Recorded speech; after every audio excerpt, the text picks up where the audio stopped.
कि सत्संग से ही 5 चीजें प्राप्त होती है। मत कीरत गति भूति भलाई। मत माने सद्बुद्धि, कीर्ति माने यश सम्मान, भूति माने धन दौलत, गति माने मोक्ष मुक्ति, और भलाई माने सज्जनता। जब जेहि जतन जहाँ जेहि पाई, सो जानहु सत संग प्रभाव।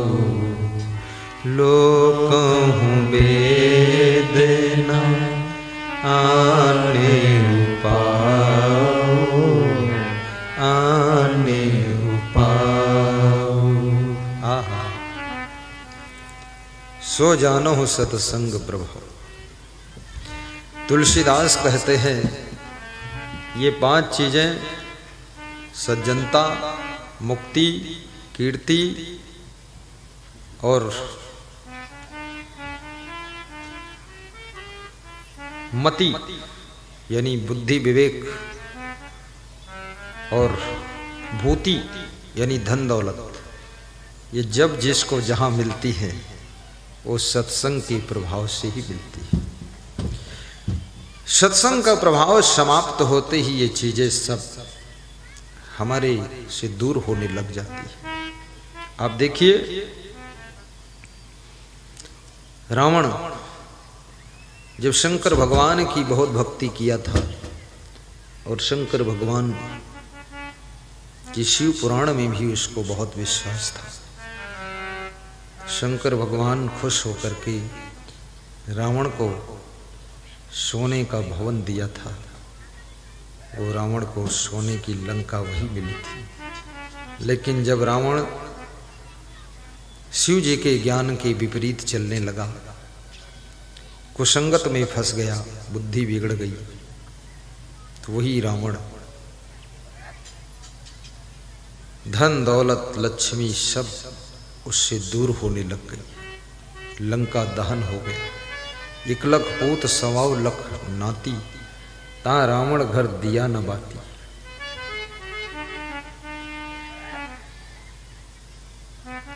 इतना बड़ा परिवार रावण का था, लेकिन कोई दीपक जलाने वाला घर में नहीं बचा था। सोचिए, कुसंग आपको जीरो बना देता है और सत्संग आपको हीरो बना देता है।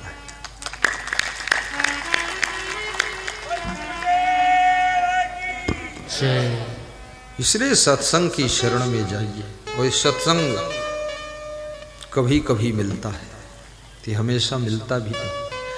ये तो कोई आपके क्षेत्र में, आपके गांव में पुरुषोत्तम घाटिया जैसा, प्रेमलता घाटिया जैसा परिवार हो, जिसमें जगदीश घाटिया, भैरूलाल घाटिया, चिरंजी घाटिया, रामचंद्र घाटिया, गिरिराज घाटिया जैसे भाई हों, रामेश्वर घाटिया, दिनेश घाटिया, रामविलास घाटिया, ऐसा पूरा परिवार हो,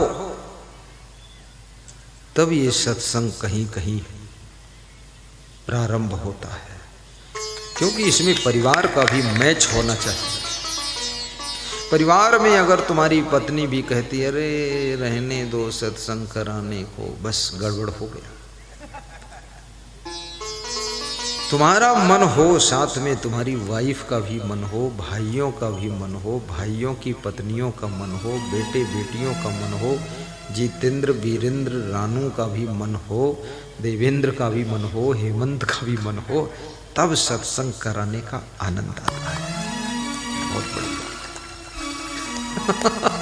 ये छोटी मोटी बात नहीं, बहुत बड़ी बात है।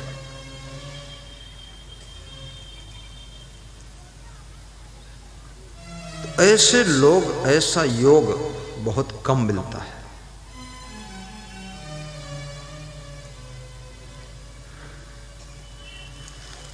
और ये सत्संग का एक एक शब्द अमृत के तुल्य होता है। आपने सुना है कि जहर तो संसार में देखा भी है, कितने लोगों ने आजमाया भी है, लेकिन अमृत किसी दुकान पर बिकता है कि दे दो 500 रुपये का 100 ग्राम अमृत? नहीं।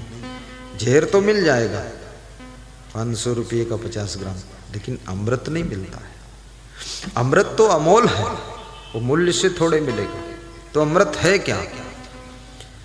ये सत्संग के शब्द ही अमृत वाणी है ये। और ये अमृत वाणी सुनने से जीवन में जो अमर आत्मा है उसका ज्ञान हो जाता है। तुम शरीर नहीं हो, तुम मन नहीं हो, तुम इंद्रियां नहीं हो, तुम बुद्धि नहीं हो, तुम इनके सबके ज्ञाता हो, दृष्टा हो। तुम मन से भी ऊपर हो, तुम शुद्ध बुद्ध चैतन्य स्वरूप आत्मा हो।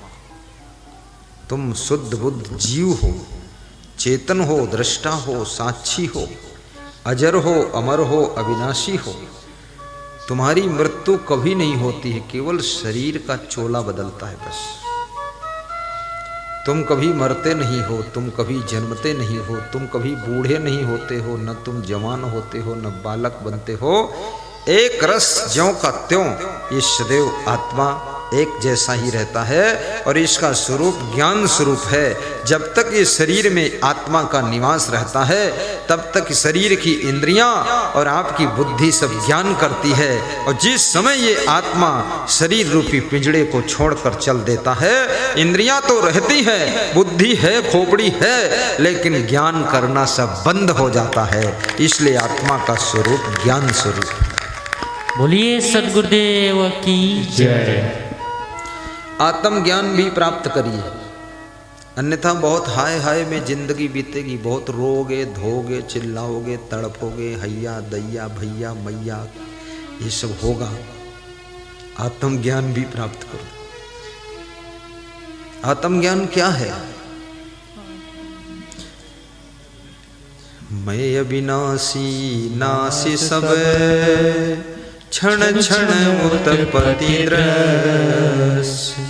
ये जो दृश्य सामने दिखाई दे रहा है जगत का, ये क्षण क्षण उत्पन्न होने वाला है, क्षण क्षण नष्ट होने वाला है, लेकिन हम इसके दृष्टा हैं। अजर अमर अविनाशी आत्मा है, हम इसको देखते हैं।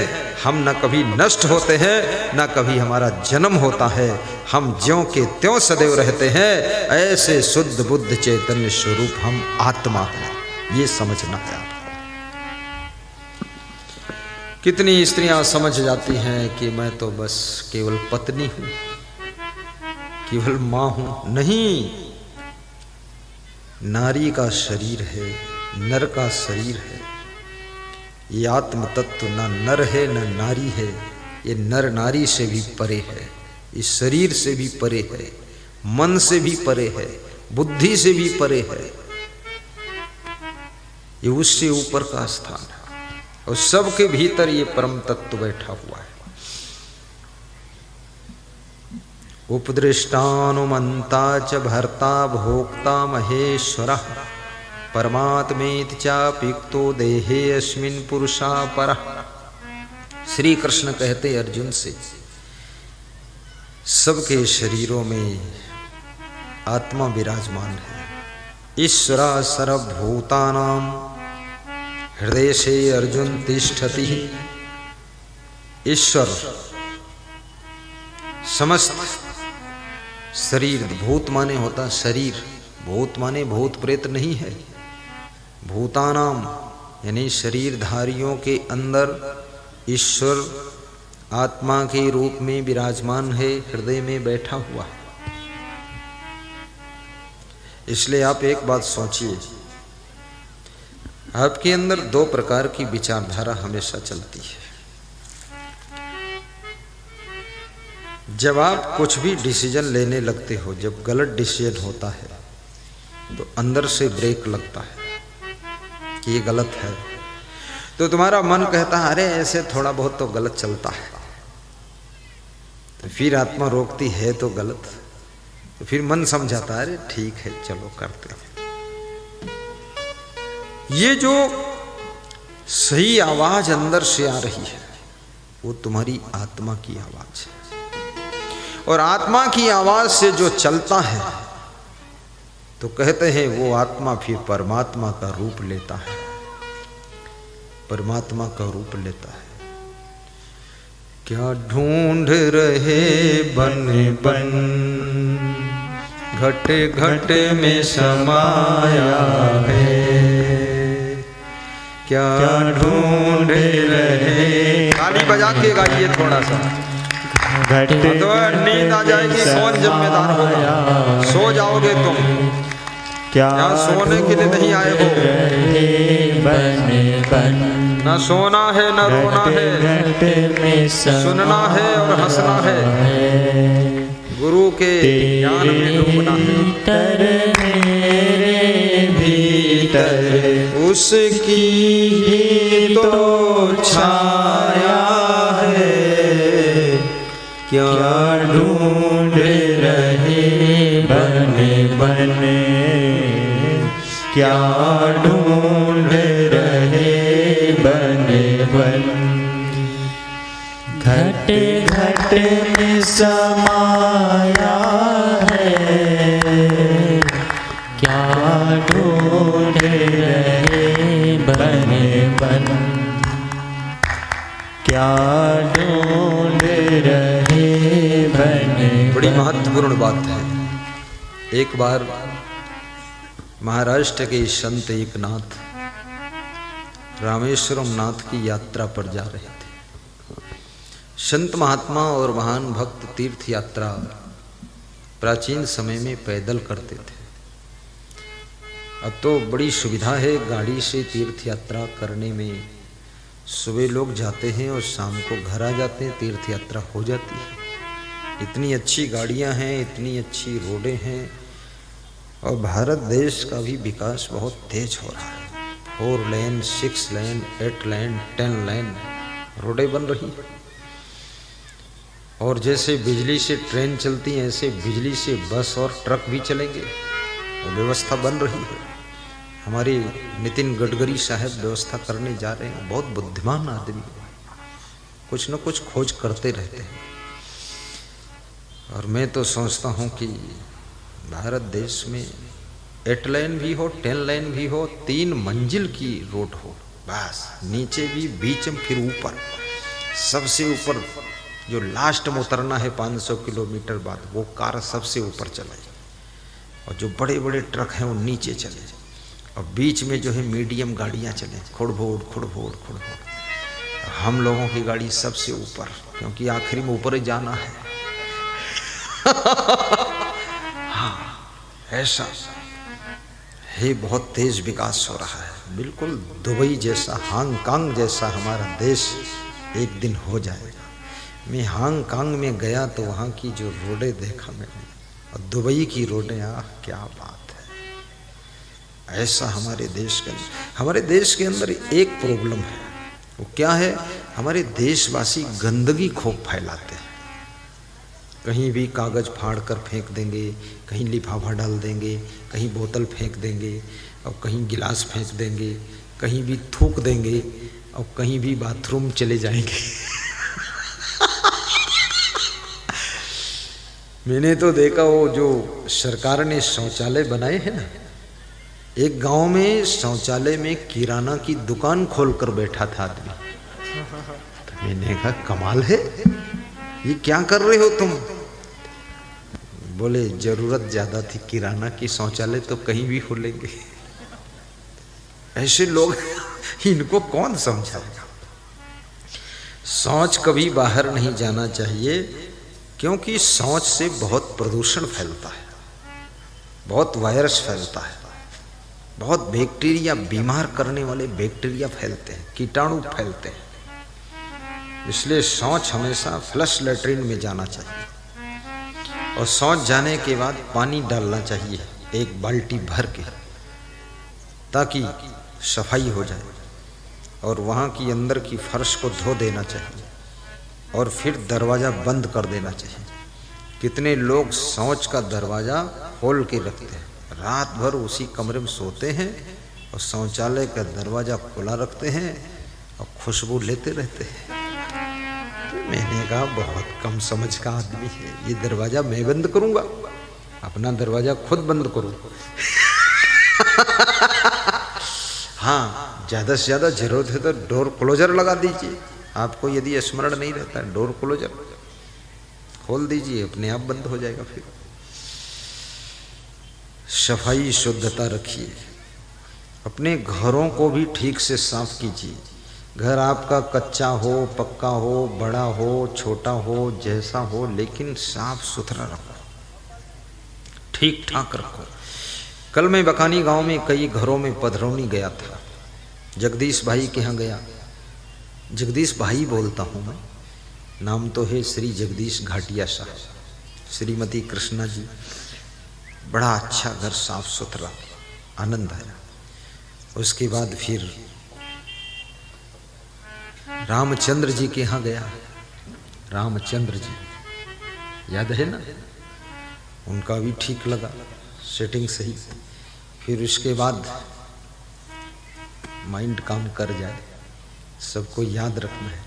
संजय जुलानिया जी, भैरूलाल जुलानिया जी, बंसीलाल जुलानिया, उनके यहाँ गया, बड़ा अच्छा लगा। थोड़े में सेटिंग बहुत अच्छी थी, वहाँ भी बहुत अच्छी सेवा किया, सेटिंग अच्छी थी। फिर भैरूलाल जी के घर पर गया। भैरूलाल जी ये बहुत भोले भाले हैं, आओ। मंद मंद मुस्कुराते, गदगद रहते हैं, गदगद यानी बहुत सुखी इंसान। मस्त मस्त। इनके यहाँ भी गया, बहुत अच्छा लगा। ताली बजा दो। परिवार में यही सबसे बड़े हैं, है ना, भाइयों में सबसे बड़े यही। जगदीश कहाँ हैं? हाँ बैठे रहो, ठीक है, आ जाओ इधर, नहीं तो छोटे को माला दिया हो, बड़े वाले पहले दे चुका हूँ, साथ हम दे देता हूँ, क्या फर्क है, आओ, डबल हो जाएगा तो कुछ हम बढ़िया रहेगा। जगदीश जी सबसे बड़े, राधे श्याम जी एक काका जी बचे, बाकी सब परलोक चले गए। अब इन्हीं लोगों को संभालना, एक घाटिया परिवार, इसके लिए भक्ति बस तुम संभाल लेना, फिर भक्ति आपके पूरे परिवार को संभाल लेगी। आपको एक ही चीज संभालना है, भक्ति। एक ही साधे सब सधे, सब साधे सब जाए, भक्ति संभालना है। देखो मयूर पंख मस्ती का प्रतीक है, तो भैरूलाल भक्ति का प्रतीक है। आशीर्वाद, ठीक, बैठिए। रही मन सींचे मूल को, फूले फलई अघाई। कोई चिंता करने की जरूरत नहीं है। जितने भी श्रोता आए हैं सबके लिए एक ही बात बताता हूं कि तुम केवल भक्ति को संभाल लेना, फिर तुम्हारे सारी चीजों को भक्ति खुद संभाल लेगी। भक्ति में इतनी शक्ति है। बोलिए सद्गुरुदेव की जय। भक्ति की शक्ति को दुनिया ने जाना, श्री राम ने भी भक्ति को माना। भक्ति की शक्ति को दुनिया ने जाना, श्री राम ने भी भक्ति को माना। गुरु ही हरेंगे, गुरु ही हरेंगे तेरा तपन। गुरु भक्ति में तू लगा ले लगन, गुरु भक्ति में तू लगा ले लगन। तेरे अवगुणों का, तेरे अवगुणों का होगा दमन। गुरु भक्ति में तू लगा ले लगन, गुरु भक्ति में तू लगा ले लगन। तो मैं बता रहा था आपा तजय, दूसरी चीज हरि भजय। आप कार्य तो करो लेकिन कार्य का बोझा बनाओ मत। कार्य को पूजा बनाइए, बोझा नहीं। हंसते हंसते कार्यों को संपादित कीजिए और हरि भजय, हरि का भजन करो। देखिए बहुत बड़ी बात है, जिसके घर में भजन नहीं है उसके घर में शांति भी नहीं। और भजन का अर्थ भी समझ लेना, भजन है क्या। ये जो भजन हम गाते हैं, कीर्तन करते हैं, ये भी भजन है। जिससे आप गाते ना, हरे राम के हीरे मोती बिखराऊं गली गली, ले लो रे कोई राम का प्यारा मैं चिल्लाऊं गली गली। ऐसे महिलाएं ढोल बजाकर गाती, हारमोनियम बजाकर, कोई तबला बजाकर, ये भी भजन ही है। इससे भी शांति मिलती है। और इसलिए ज़्यादातर भजन गाने वालों का हार्ट अटैक नहीं होता है। आप इस पर गौर करना। अगर 100 भजन गायक है तो उसमें एक का भले कहीं हो जाए, 99% उनका नहीं होगा। क्योंकि वे इतना मस्त हो जाते हैं, इतना आनंद में डूब जाते हैं बहुत ज़्यादा। ये नाचने वालों का भी हार्ट अटैक नहीं होता है। ये तो इतना नाचते हैं, झूम झूम कर मधुर, झुम झुम का गिरा रे बकानी की बाजार में। तो ये भी इतनी मस्ती आ जाती है कि हार्ट का प्रेशर खत्म हो जाता है, हार्ट हल्का फुल्का हो जाता है। जब प्रथम दिन शोभा यात्रा निकली तो मुरलीधर के भाइयों हाफू वाला थोड़ा थोड़ा नाचने लगे। फिर मैंने देखा, घाटिया साहब ने देखा सोनसान मामला, तो वो भी चले गए। फिर सबको थोड़ा थोड़ा नृत्य कराया, बड़ा आनंद आने लगा। लेकिन नृत्य करना कोई आसान बात नहीं है, इसमें सबकी हिम्मत नहीं पड़ती। ये तो जो व्यक्ति एकदम स्वाभिमान को खत्म कर देगा वही नृत्य कर सकता है। भजन गाना भी आसान नहीं है। मुंह इतना खोलना, आ करना, कोई नहीं करेगा। इसलिए मैं जब गवाता हूँ, कहाँ कोई गाता है, सब बस ऐसे बैठे रहते हैं। ये भजन गाना भी,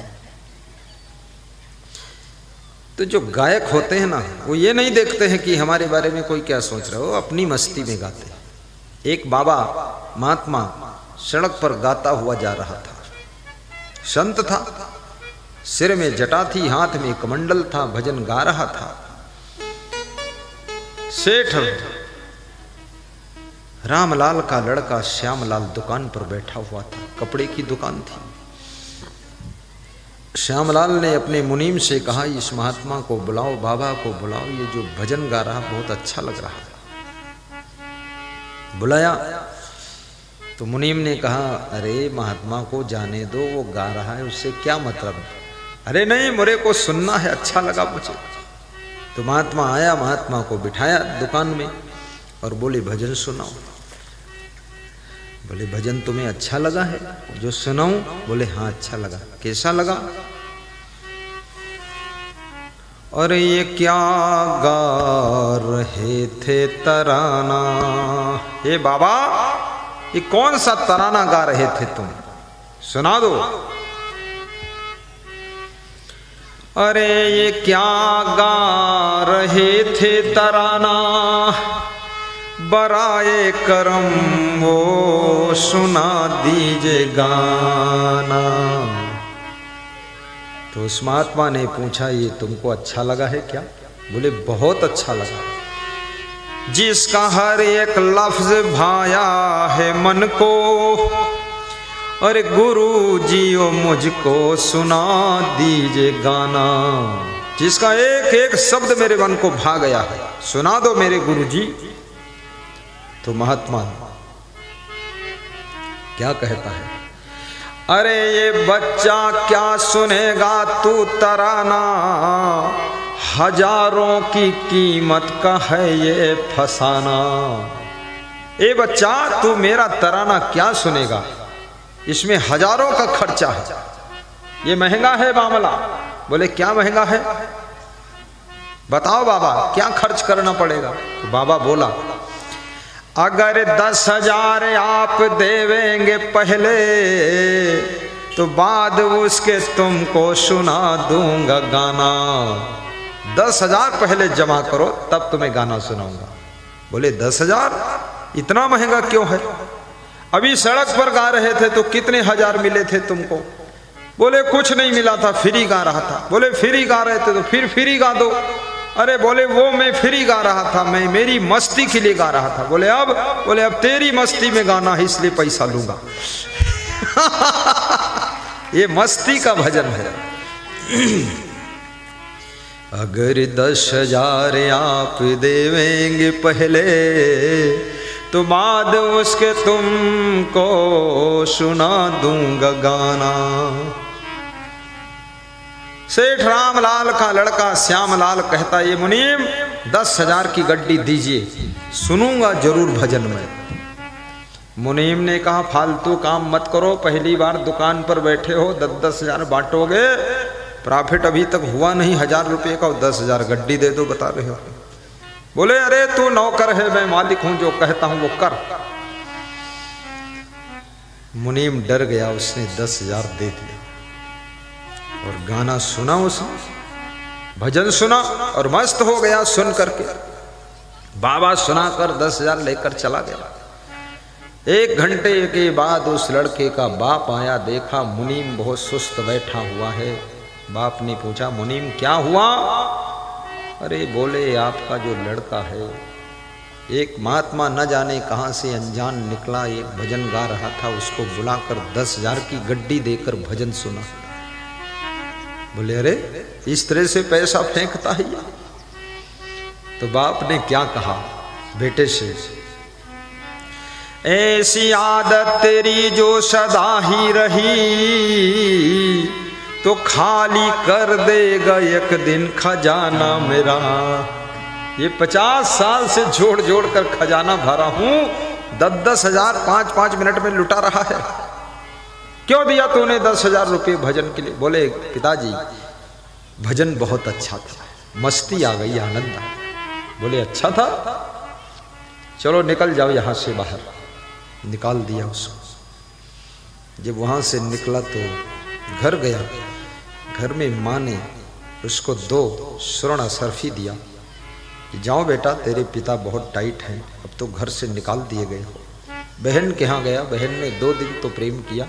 जब सुना पिताजी ने निकाल दिया है तो बहन ने कहा अब आप जाइए, नहीं पिताजी मुझसे नाराज हो जाएंगे। वहाँ से चल दिया घूमते घूमते। 1 साल के बाद उसी महात्मा से भेंट हो गई। तब तक उसके भी सिर में बाल बढ़ गए, दाढ़ी बढ़ गई। और महात्मा मिला तो महात्मा ने पूछा क्या हाल है। बोले जो हाल आपका वही हाल मेरा है। एक भजन से कमाल हो गए, हम भी बाबा जी हो गए। और महात्मा ने कहा कैसे हुआ। बोले पिताजी ने घर से निकाल दिया 10,000 के लिए। तो महात्मा ने अपना कमंडल खोला और वही 10,000 की गड्डी निकाल कर उस लड़के को दिया। बोले ये पैसा पकड़ो, मैं पैसा के लिए भजन नहीं गाया था, मैं तो तुमको संसार का सत्य समझाने के लिए पैसा लिया था। ये पैसा वापस करता हूं, अपने पिताजी को दे दो जाता है। जय। इस बालक को ज्ञान हो गया। जिंदगी ये किराए का घर है, एक दिन खाली करना पड़ेगा। जिंदगी ये किराए का घर है, एक दिन खाली करना पड़ेगा। जिंदगी ये किराए का घर है। जिंदगी के किराए का घर है, क्या बात। एक दिन खाली करना जिंदगी एक किराए का घर है। बहुत सुंदर, 1 नंबर का एक दिन खाली करना पड़ेगा। मौत जब तुझको आवाज देगी, बंटी शर्मा, मौत जब तुझको आवाज देगी, घर से बाहर निकलना पड़ेगा। मौत जब तुझको आवाज देगी, घर से बाहर निकलना पड़ेगा। ढेर मिट्टी का हर आदमी है, बाद मरने के होता यही है। ढेर मिट्टी का हर आदमी है, बाद मरने के होता यही है। या जमीनों पे तुर्बत बनेगी, या चिताओं में जलना पड़ेगा। या जमीनों पे तुर्बत बनेगी, या चिताओं में जलना पड़ेगा। जिंदगी एक किराए का घर है, एक दिन खाली करना पड़ेगा। मौत जब तुझको आवाज देगी, घर से बाहर निकलना पड़ेगा। मौत जब तुझको आवाज देगी, घर से बाहर निकलना पड़ेगा। बहुत सुंदर है। शाम के बाद होगा सवेरा, देख लेना कोई गुरु मेरा। शाम के बाद होगा सवेरा, देख लेना कोई गुरु मेरा। पाव फूलों पे रख लेना भाई, पाव फूलों पे रख लेना भाई। गुरु का ज्ञान ये आएगा काम, पाव फूलों पे रख लेना पहले तुझको कांटों पे चलना पड़ेगा। जिंदगी एक किराए का घर है, स्क्रीन में कराया जाता है। एक दिन खाली करना पड़ेगा। मौत जिस वक्त आवाज देगी, घर से बाहर निकलना पड़ेगा।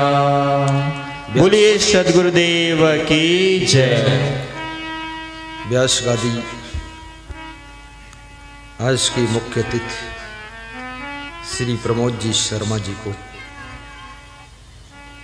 आशीर्वाद प्रदान कर रही है। खड़े होकर प्रणाम कर ले, ताली बजाकर उनका अभिनंदन कर। उनकी नम्रता और सरलता को व्यास गादी नमन करती है। बहुत महान हैं आप, हमारे संत आपकी प्रशंसा कर रहे थे। धन्य है, आप अपने लक्ष्य में सफल हों। बैठिए विराजिए। व्यास गादी आज के विशेष अतिथि अनिल जैन को भी आशीर्वाद प्रदान कर रही है। ताली बजाइए, अभिनंदन करिए।